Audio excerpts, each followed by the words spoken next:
Welcome everyone to another episode of Riftwalkers. We're going to start off this session, like we do every few episodes, by rolling for obligation and destiny or story points.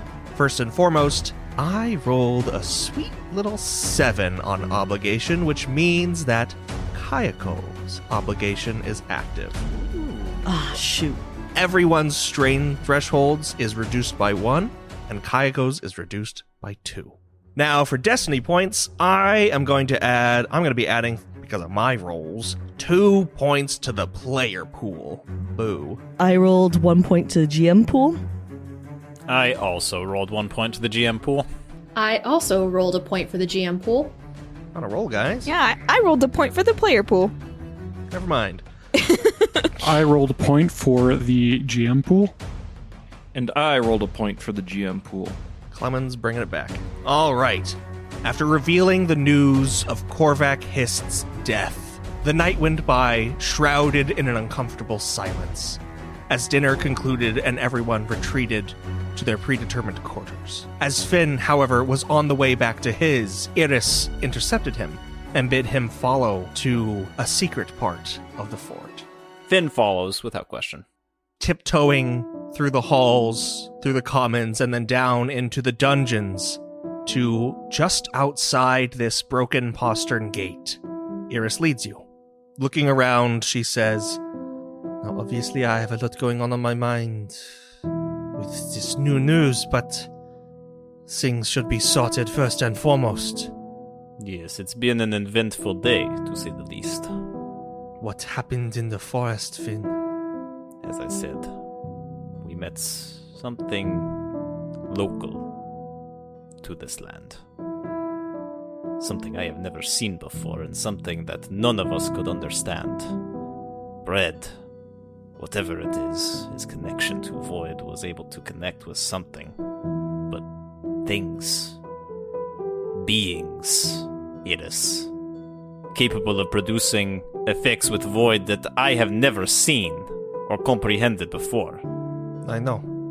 Imagine, Finn, if you will, one of the most complex mechanisms you could think up.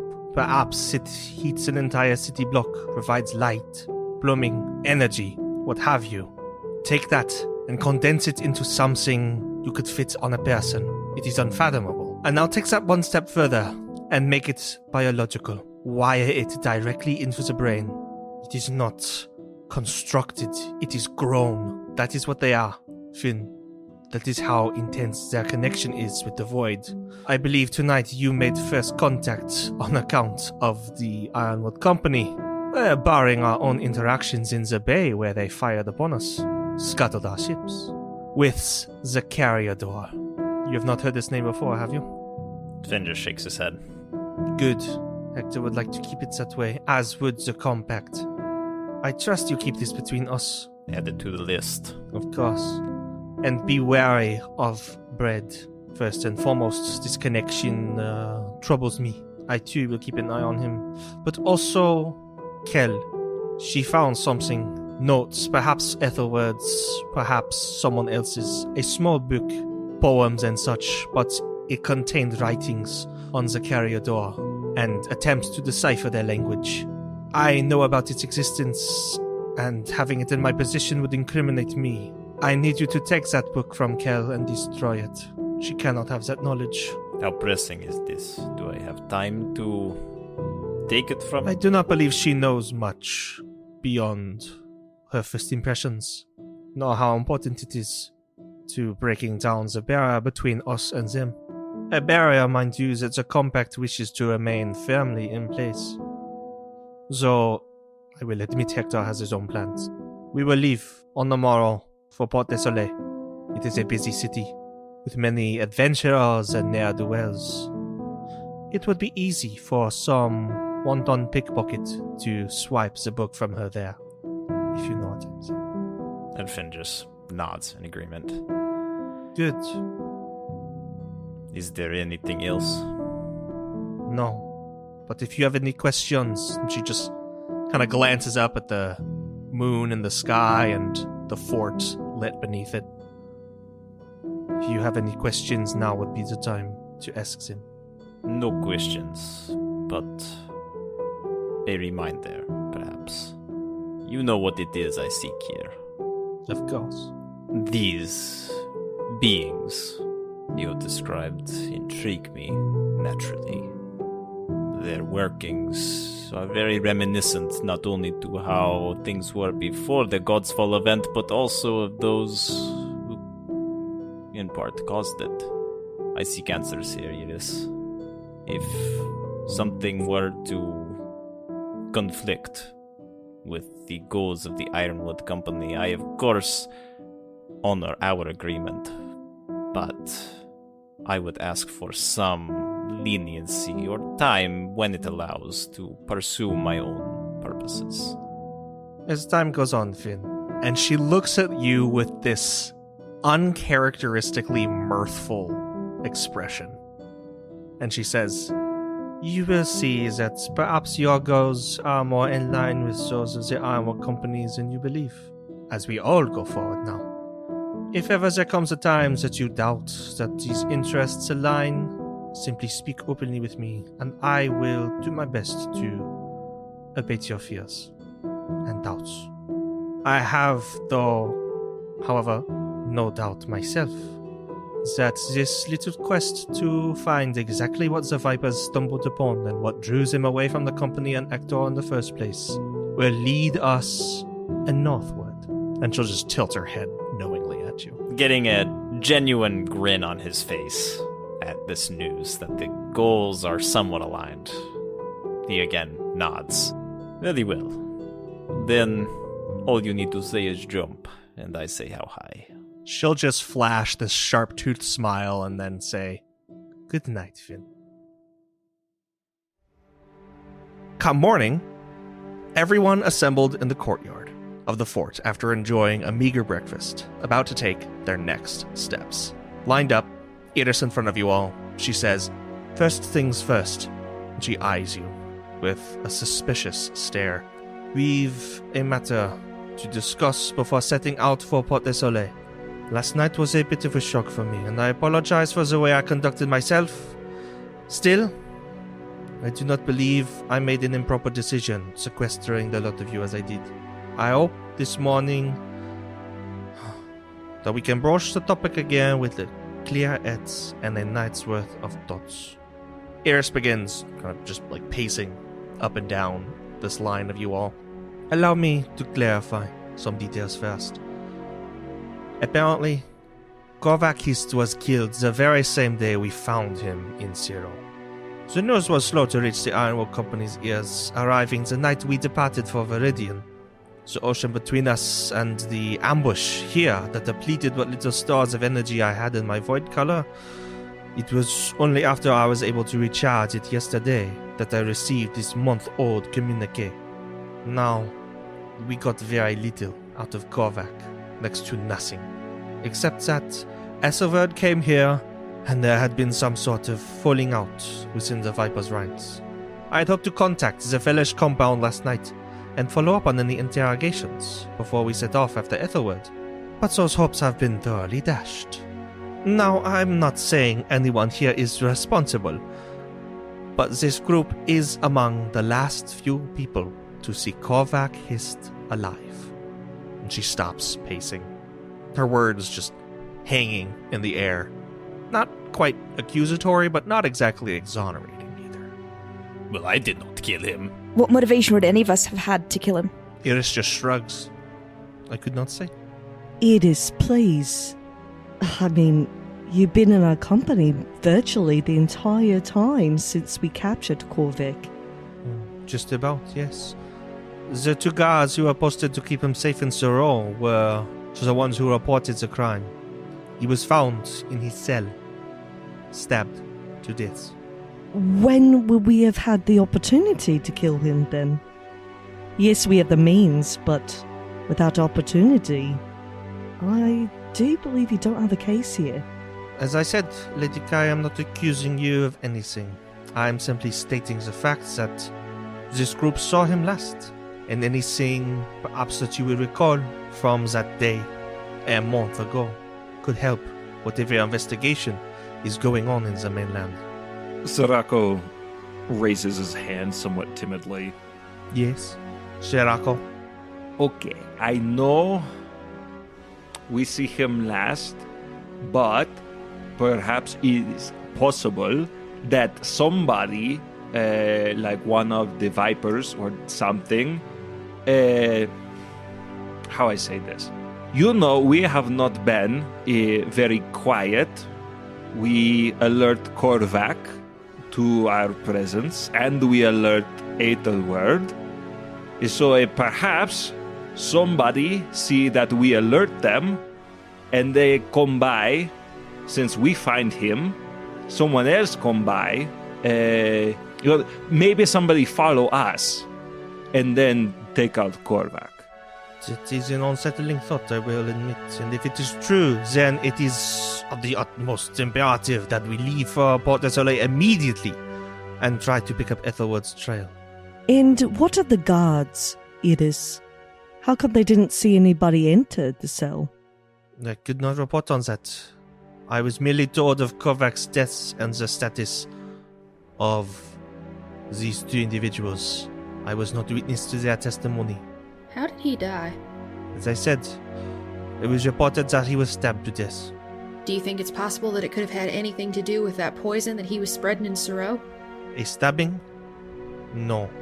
Just his death in general. Seeing as we were the only ones that knew he was responsible for the event, or that in his lackeys. Perhaps it is a connection I will advise them to look into once we reach Port de Saulet. I say we go to Port de Saulet and we try to be more discreet. Iris kind of shocked at Sirocco's brevity. Go on! Is just draws her face and nods like, yes, that is a good suggestion. Oh, so we not leave now, because I think, okay, we talk more about it. It's okay. If there are any other questions you wish to field, I can tell you what I know, but otherwise, I would suggest we move along. I am ready when the group is. We should all be good to go. I have no questions. None that you could answer, anyways. Well, I do suggest, in order to keep a low profile and remain discreet, as Sirocco says, that only the present company should travel to the Port de Saulet. Agreed? That was my plan, yes. Captain Arias and his crew will remain behind at the stronghold here. I will arrange some sort of trade to make its way north once we reach the city. Do we plan on returning to this stronghold? He says, more addressing to the group, less so specifically Iris, but including Iris. Iris will speak up first. I do not see why it cannot be a stronghold as it was intended. As long as I can keep my void collar fueled, we should be able to move back and forth to our destinations with relative ease. Then I am going to leave a few things back in my room. He says, referring to the large room that is the only one that had any furniture. He's going to stand up and gather a few things that he had brought down with him to the table, picks them back up, and he's going to make his way back up. Perhaps before we go to Port de Saulet, it might be a good idea to know what our plan of action is. So Ethelward knows we are coming. He has already left. We have a small advantage. We get to Port de Saulet very fast, thanks to Iris. But how we find Ethelward when we're there, I think is a good idea to find the traders that work with Ethelward who do not like Iachimo and his band of bandits, because they might know where Ethelward is. I dare say it's our only lead. In that case, is settled. Everybody, we ready? We head to Port de Saulet right now. Finn stepping down the stairs as you say that. Yes, I am ready. When we reach the city, I will bring us just outside of the march gate. We should be able to secure entrance relatively quickly at one of the collar ports. And then I will move about in the city and arrange provisions for our foothold here, while you all seek out this trade company. Good? Very good. Good. And Iris will turn on a dime and march out of the gate to, just in front of this compound where you've been staying. We follow. Outside, she takes a moment and readies herself, void collar in hand. Iris rolls for chaotics. Oh, butts. Whew. We're blessed. Lucky you. She got 2 successes and 2 advantage. And I had to use a GM point for that to upgrade her roll. For all the people keeping track back home. Yeah, keep your scorecards out. As everyone steps around Iris, kind of huddling a little close to her, and she holds out her arm with the void collar on her wrist, there's this visual aberration of color and almost like a heat distortion effect. And then, really without much fanfare, you find yourselves on this receiving platform outside the city of Port de Saulet. On the south side, as she said, in a small little kind of burrow called the March Gate, which accompanies the March Gate, which leads into the city's kind of walled area of its center. There is a hustle and bustle abound here. This is compact headquarters on Veridian. So you see all manner of people here from every compact nation and every race back from Vrananos. Iris, as she said, is able to get everyone inside the city with ease. As you separate in the small kind of square just inside the March Gate, she bids you farewell and will meet you back here, she says, at sundown tonight. And if you're not there, then sundown the following day. And if you're not there then, and then she walks away. Oh, they're dead. That's awesome. I'm beginning to get the feeling that she doesn't like us very much. It's fair. I have no idea what you talk about. She love me. But perhaps the rest of you she not like because you are not so happy as me. Now, I say we go to find the traders, probably in some sort of market or something. Or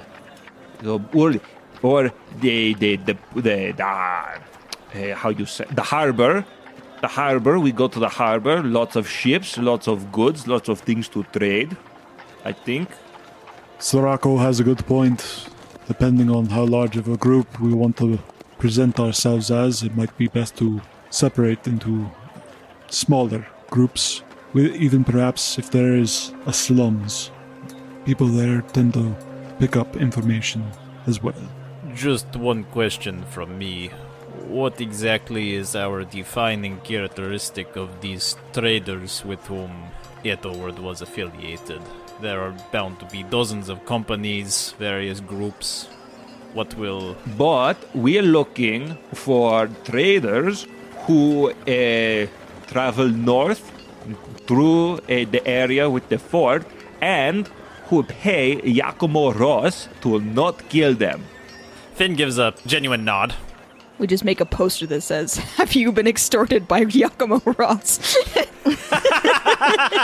Stand in the middle of the square.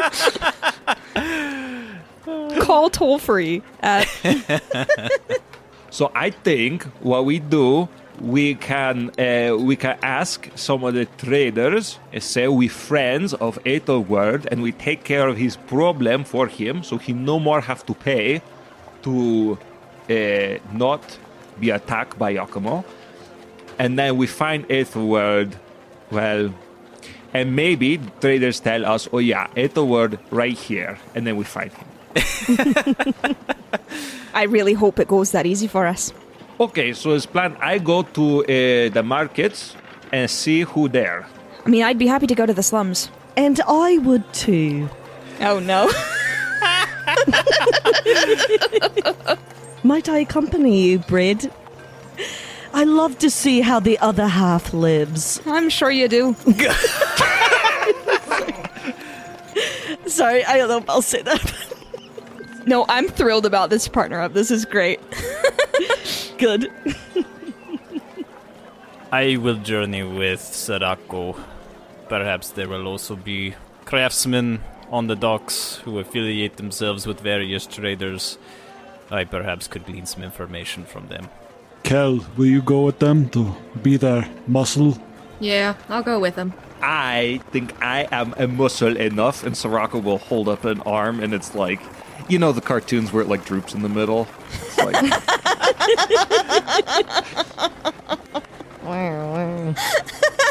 But I welcome you to our party, Lady Kel.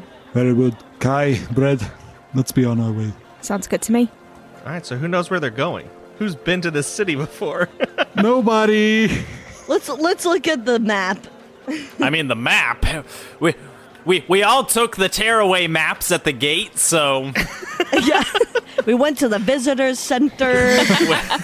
You mean I wasn't handed a brochure as I walked in the ticket gate? Well, that's going to cost you a story point. I actually will flip a story point with that one.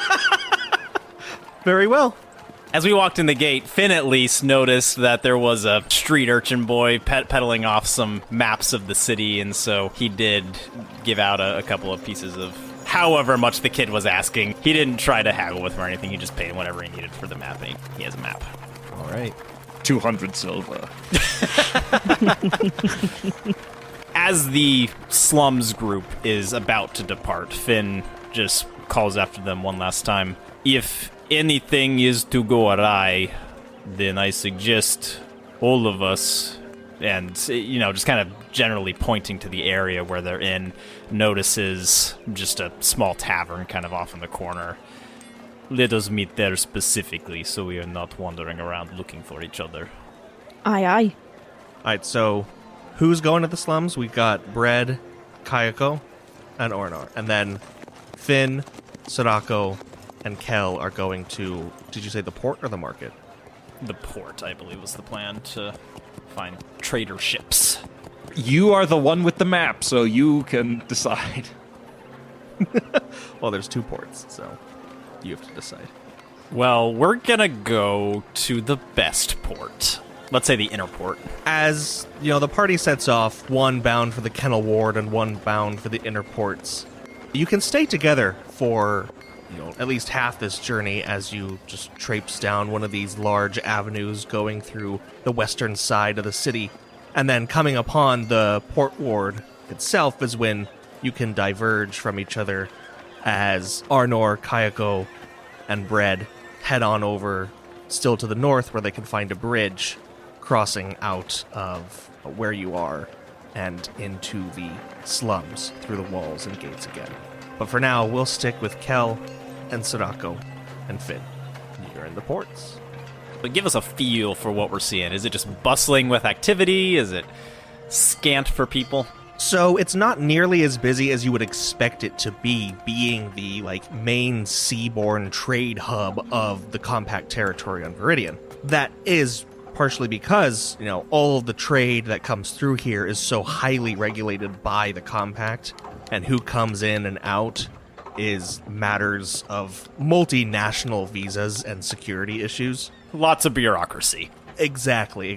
Lots of quill pushing. And so everyone here, there's an air about them of kind of purpose, especially in this inner port here, where there's a bit of a no-nonsense attitude to most of the workers that you see, and everyone that isn't a direct governmental hire is most likely some kind of contracted worker. Similar to, say, what you are with the Ironwood Company. Then turning to Sorako, Finn says, "You are the man with the words. Perhaps you should find a way to communicate with these to get the information we want." Okay, I think first we need perhaps some sort of map of trade routes. So let's see. And Sorako is going to start looking around.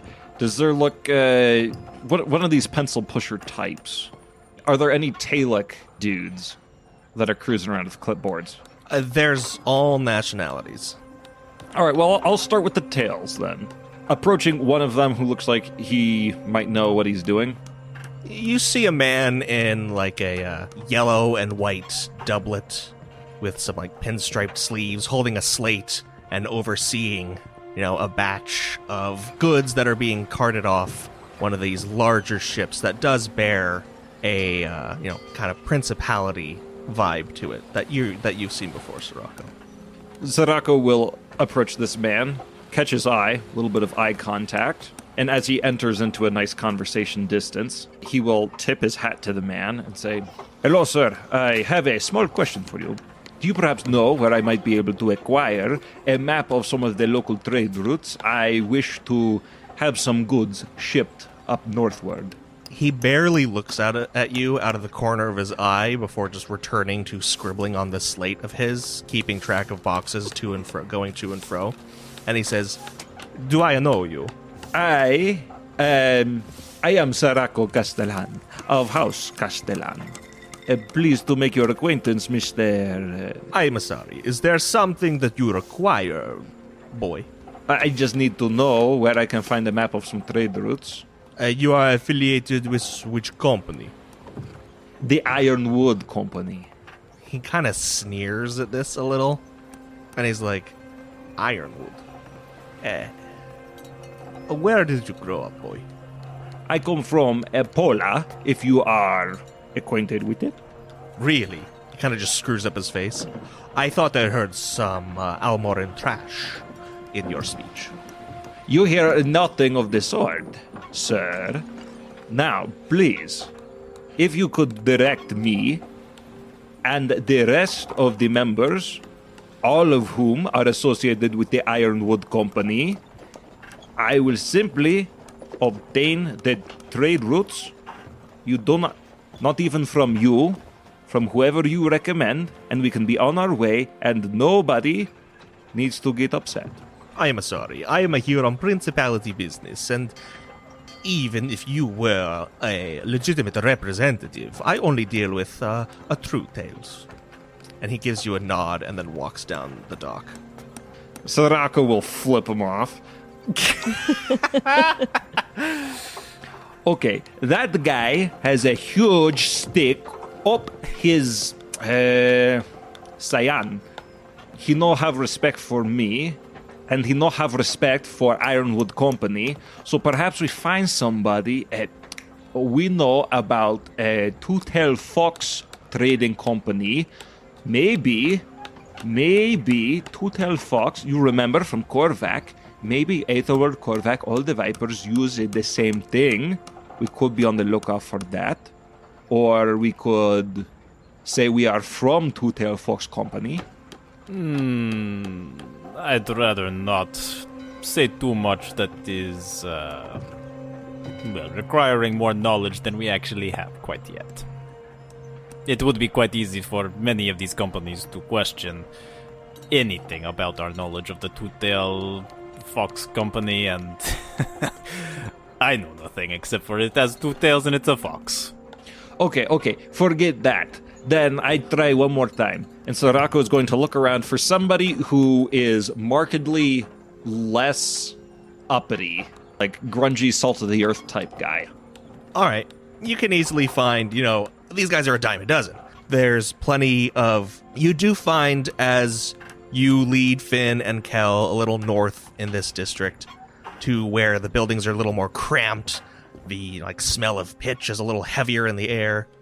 The shouts and jeers from the neighboring public houses are a little louder.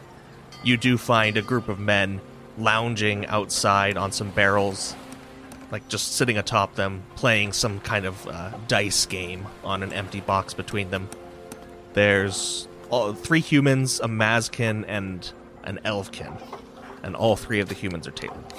Approaching this group, Sirocco will say, "Hey, cachones, I have a question for you, if you would be so kind as to answer. You know how I can ship some stuff to the north?" One of them kind of just elbows the other one and points over his shoulder at you and says, "Hey, look at this, a prissy dog coming up. What do you want then, eh?" Hey, who is a prissy dog, okay? I'd rather be prissy dog than mangy dog like you. So, I just want to know how we ship things to the north. Why don't you take that fancy little cape and wipe your ass with it and you go away? Uh-huh. Hey. Okay. And you hear Sorako, like, neither of you guys speak Taelek. No. Oh, okay. I like to imagine that Kel and Finn are just kind of standing a couple paces away, and they just, like, share a look as this is happening and then just go back. Because they can't understand what you're saying, but they can read body language pretty well. So I like to imagine that we kind of know what's happening, but kind of don't at the same time. That'd require a roll. Do you dip into, like, full Taelish then? Like, full provincial? Full Taelish, but not only that, this is the stuff that, like, the slum dogs and the gutter rats are using. It is, like, low Taelish. Okay. You think I do not know how this works? You think I don't know the game? Okay. Well, first, let me do this. And he will take his cape off. I take this, all right? And he'll throw it back onto, like, Finn's head. All right. Now we are more or less equals. You're still a little bit lower than me, but we make it work. And now, I tell you what. Yes. Our bootstraps are not so easily gripped as are yours. Look, how about we sit down? I play this game with you. If I win, you tell me what you want. If you win, you can have not only my cape, but also my hat, and you can pretend to be a noble. They all laugh. Okay, well, if you don't want that, how about 100 pieces of silver? 100 pieces of silver if you win 2 rounds, let's say. 2 out of 3 rounds of Chibeli. Okay, fine. 2 out of 3 rounds. Same goes for you. Very well. You know the rules, I imagine. Of course I know the rules. I've been playing this game since I come out of my mother's womb. Now, set it up. And Sorako will go over and, like, brush one of the dudes sitting aside and take his seat at the table. As he sets up this game and reconfigures it for a 2-player mode, so to speak, he turns the box a little so it fits more comfortably between the two of you, and then he holds out his hand and gives you a set of these dice. And he says, all right, let us flip a coin, yes? Well, how do I know that you have not given me loaded dice? Oh, I'm sorry. I should have assumed that the man of your standing would have brought his own Chibeli dice, but it seems you don't. I'm just saying, I am very fair man, but if you not play fair, it's fine. All right? Even if they are loaded dice, I win anyway. It's okay. Very well. Yes, let us flip a coin to see who goes first. A heads or a tails? I feel like tails. I'm going to roll a D100. 50 and below is heads. 51 and up, tails. 99! Very well. You, what was your name again? Lordling? Sorako Castellan, a bastillero of House Castellan. No doubt you are. Please, it is your move then. Okay, you ask for it. And Sorako will begin playing the game. I've got no idea what the specifics of this game are. The dice mechanics of Chibeli are very convoluted. It would take an entire episode just to explain them, so I won't. Instead, I'm going to ask you, how would you like to play? I'll give you 4 options. Do you want to try to distract him outside of the game, rig the game, rely on pure luck, or skill? Because there is kind of a skill component to this. If I know Sorako, and I do, he's going to rig the game. I knew it. That's what I thought. As much as he can. We'll see. His skullduggery isn't very great. That is what you will be rolling, is skullduggery. I will go ahead and spend a story point to upgrade whatever roll I have to do next. Just roll straight skullduggery. Oh, F. Because this guy's... It'll be a contest. Yeah. It's a contest. I see. I'm going to spend a story point to upgrade it. And as will I. F. Can I say that while Sorako is playing, Kel just very quietly leans over to Finn and says, I got 10 silver on Sorako. If you want to take it. He smiles somewhat innocently at first and just says, deal. And if I win, perhaps that little book of yours as well you picked up back at the fortress. We'll see. And Kel will kind of nod and just will go back to watching. Is it possible, Ryan, for me to do some sort of check to see if there's anyone around who is watching us in any sort of weird or bizarre way? Or can I check to see if these other people are trying to rig the game the same way that Sirocco is? No. No, okay. So, did you say what you got, Noah? I rolled 4 advantage. Not great. All right. Your Talic friend rolls his coordination and got 3 successes and 1 advantage. And so this first round goes to him. And he just goes, oh, as he's collecting his dice and putting yours across the crate to you. It is a sad display when one such as yourself could be brought so low. Please, please. I want you to have a win, to feel like you have hope before I snatch it right out from under you. Again. Oh, I see you are just like all of the bourgeois. Hey, I take what I need, as do you. Do not pretend that we are so different. I know how this game is played. Now, let us set it up again. Then roll your damn dice. All right, this time I'm going to try to distract him. All right, in that case, you are going to be using deception. Oh, well, both of these skills are the same. You got another story point. Well, I'm going to use it. He uses all our story points for a game that he insisted on playing. Oh my gosh. Are you kidding? A very Sirocco move, honestly. It is. When one of us dies and Brett has to heal us and we have no story points, I'm gonna look back on this moment and laugh. I won the 10 silver. I will use a story point to upgrade my roll and get 3 successes. Ooh, Nice. Very nice. And he is going to try to rig this round with skullduggery and only got 1 success and 2 advantage. So second round goes to Sirocco. Yeah, neck and neck, folks. Right in this. Nice. That's Finn commentating on the side. This man, as he gathers up his dice, glowers at you a little and says, "It is beginner's luck." What is wrong? You are feeling hot under the collar, Sirocco says as he, undoes a couple of, buttons on his jerkin. What, your jerkin doublet? To reveal a very bushy chest. This one is for all the marbles. And Sirocco will give a roll of his dice with a flourish, again trying to distract this guy. No, actually, he will try to use skill. So that'll be coordination. Aha, I've got 3 of that. Nice. Well, this guy's going to use coordination too, and he's going to amp it up. Uh-oh. Well, I'm going to amp it up right back. Hey, come on. And he rolled 2 successes, 3 advantage. And I only rolled 2 success. Shoot. That hurt not getting anything on those 2 dice. It seems to be an apparent tie. And then as he is going to collect the dice, he looks at one, he just goes, "Oh, would you look at this?" And he shows you, and what seemed to be a 1 before is now a 2, as he picked it up off the crate.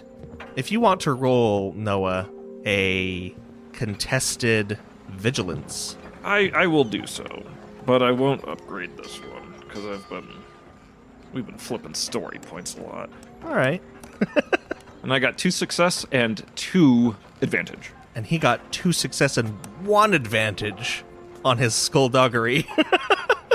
So you notice, in his sleeve, the slight, dip where he just tucked this other die in.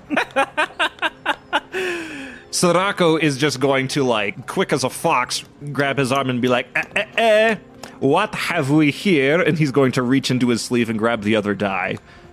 Whoa. This look like your other die. But I tell you what, because you played the game so well, what if we both win? I give you 100 silver, and you tell me what I want to know. He exchanges some looks with his barrel mates there and then goes, with a wide, dirty smile.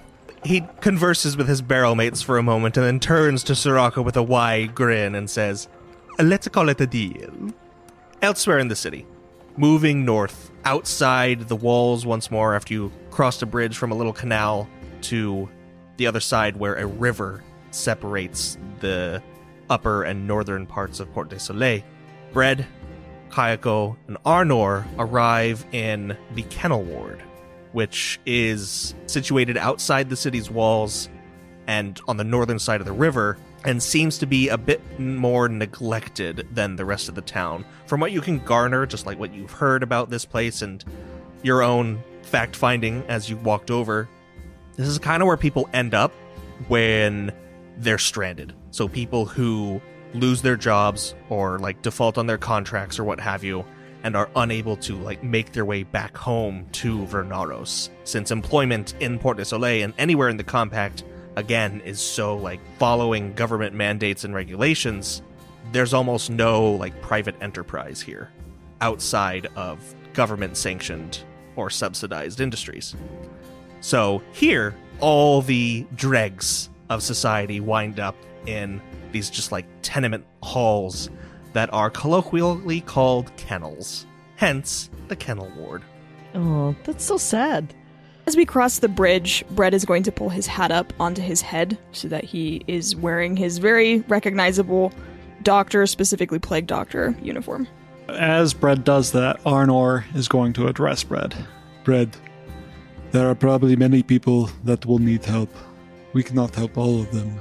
I'm not saying that you cannot help them. In fact, I was going to suggest you come here anyway.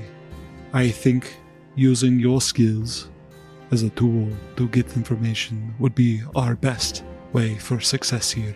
I suspect you're probably right. It's such a shame looking at all of them. You know, I did a lot of work with the American Demlik communities. I've seen this before. Bread, if you need my assistance, please let me know. It's just so bad for them.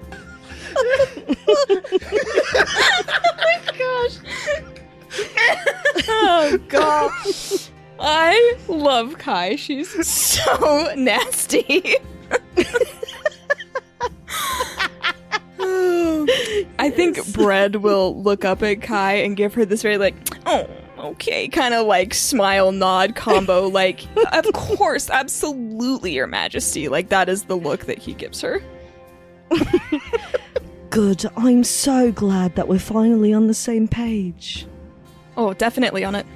Here, hand me some water. Bread will ignore that request outright. Lead the way, I guess. Where to? I guess we just sort of trawl around until we find somewhere that looks like it might be for traders, or we find a pocket of people who need treatment. Like, I would assume that anybody who is sick would be sort of quarantined away from everyone else, so there's probably a pocket of them somewhere. But whichever we come across first.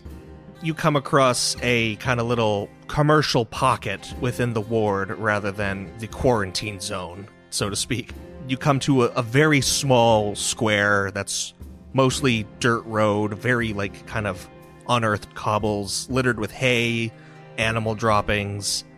There's something of a stable on a far end. There's a little 2-story tavern that like doubles as a small inn that has a little thing on the back.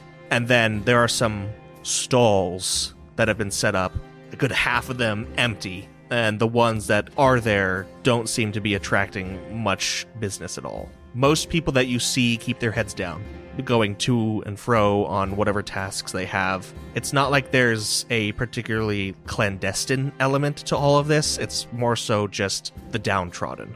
Yeah. I think Brett is very comfortable here, to be honest. As is Kai.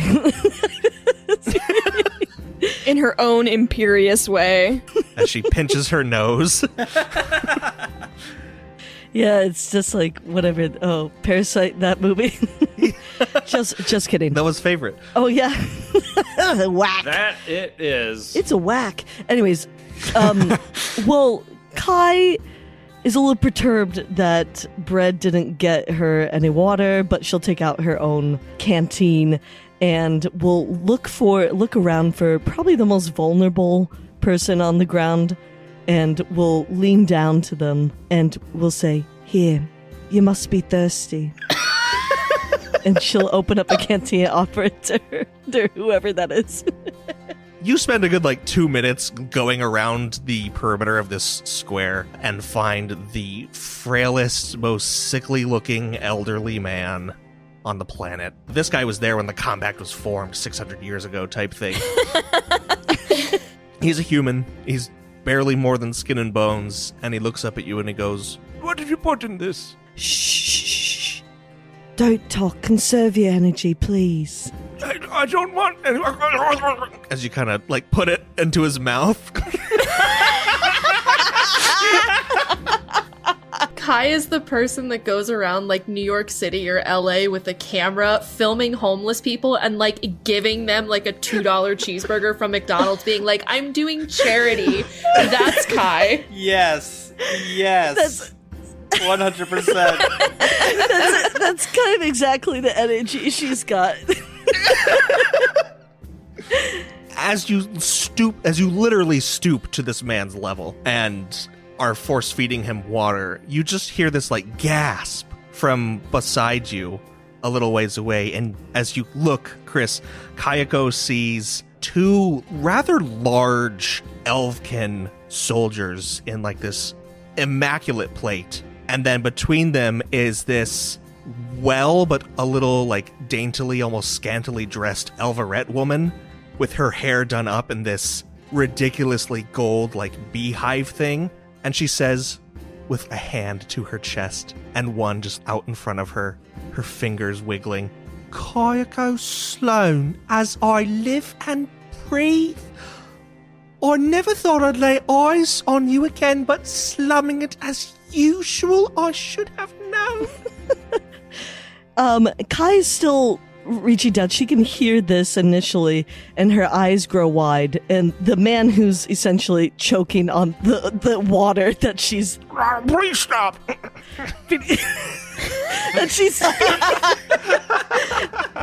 that she's forcing him to drink. She'll stop it, and she'll slowly turn around. And I recognize her, I assume. Oh, yes. You recognize her as Marika Tetsinto, a Elverette noblewoman, so to speak, philanthropist, and all-around terrible person. Oh... Marika! Oh my goodness, Marika, is that you? I'd give you a hug, but I wouldn't want to really ruin your leather get-up there with my frills. Oh, please. Don't be ridiculous. Just an air kiss on the cheek will do. Mwah, mwah. And she gives two on the side of her face. Brett is eating this up. Marika will, recoil with each one just a little bit, and then she'll direct each of her, bodyguards left, right, kiss, kiss. Stop. This girl is unreal. I love it. Elverette realness. Oh, what on earth are you doing here? This is the last place I would expect you to be. Darling, I'm offended. This is the first place I would be. The front lines on the war against the poor. Well, against poverty, I mean. Against the poor? No.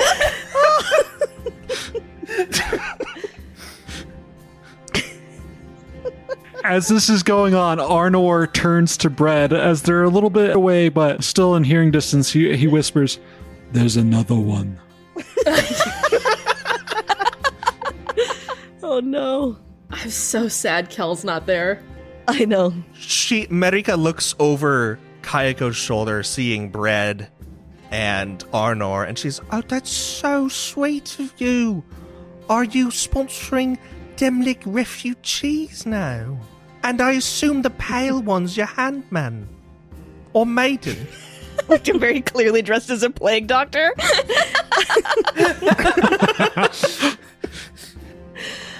Oh, Martian gosh, Marika. You just can't keep me away from helping those who are less fortunate. But honestly, how long have you been here? Well, I set out quite a while ago to do much and all the same, helping those less fortunate than we. And she leans a little closer. There are many.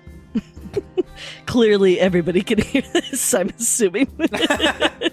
Oh yeah, her voice actually increases in volume. Please, please. Why don't we find ourselves a more respectable establishment? And, I'll treat you to a nice meal. You look famished. Oh, you know, it's just so exhausting leading this war, really. You know, trying to help people every day. I understand your concern, but really the work never stops. You know what, you're right. I can see that you're taking care of yourself. I take it back. I get a much better look at you in this light. I see that you've been keeping yourself well fed. She kind of ticks her head to the side with that ever so slight, you know, so it's not very noticeable. As do you. Watch out, you're getting a little chubby, aren't you? God damn. Whoa! She just came out and said it. Lady Salone, quite so fond have you become. I must say, what a chest. You must absolutely convene with me at my abode this evening. And, of course, your compatriots, or, well, whatever you call them, are more than welcome. I insist. I must. You see, I've something in my possession that belongs to you. A gift, so to speak, that was given to me before I left Rhonoros and the Confederation from your very parents. Oh, you do? What a burden it must have been to travel with it for this whole time, all the way across the ocean. Oh, it absolutely was dreadful, but luckily they paid for the entire thing. I'll tell you what, there's, as you mentioned, the work never stops, and so there's many things I need to tend to before I can properly meet up with you. How about we meet back at your... Tonight, 8 p.m, I insist. I'll see you there, yes? And you lovely folk as well. Oh, that's very generous of you, my lady. I'm sorry, did he say something? When this woman winds up dead, it will be Brad who killed her. I know. I'll see you then, dearie. And please, don't stand me up. It'd be very unladylike. Of course not. I wouldn't even dream of it. I don't mean to pry, I really don't. But I heard tell that you've some more interesting companions. Why don't you bring them along as well? Heard tell? Where did you hear this from? Word travels fast, I guess. The word is right on your heels, Lady Sloane. See you, eh? Ta-ta! And she'll tiptoe away. Kai, with that, will slowly turn around, almost paralyzed a little bit, making very small movements, and will inch towards him while saying, "Looks like I have some engagements tonight. I apologize for the intrusion. I know that there's so much to do here." Well, if I heard right, it sounds like we all have an engagement tonight. Ah, yes, I suppose if you want to join, but honestly, it's going to be so boring, us talking about our lives and growing up, as children together. You don't want to be there. I rather enjoyed that display. I bet you did. Now, I've been very respectful of your private lives. I would ask you to be even more respectful of my private life. This will be an engagement that I will be joining alone. If you're intent on embarrassing yourself by not fulfilling your commitments, go right ahead, Kai. Not at all. I will just be fulfilling them on my own. Sure. I hope you have a wonderful time at dinner. Kai, to be honest, I was quite surprised that there is somebody that I find even more, special than you. Oh, come on, Arnor, you can do better than that. I do believe that there's very many people around us suffering. It's an insult for you to bring this up at this time. Let's carry on. I think Fred laughs out loud and will nod and walk away. Like, okay, bye.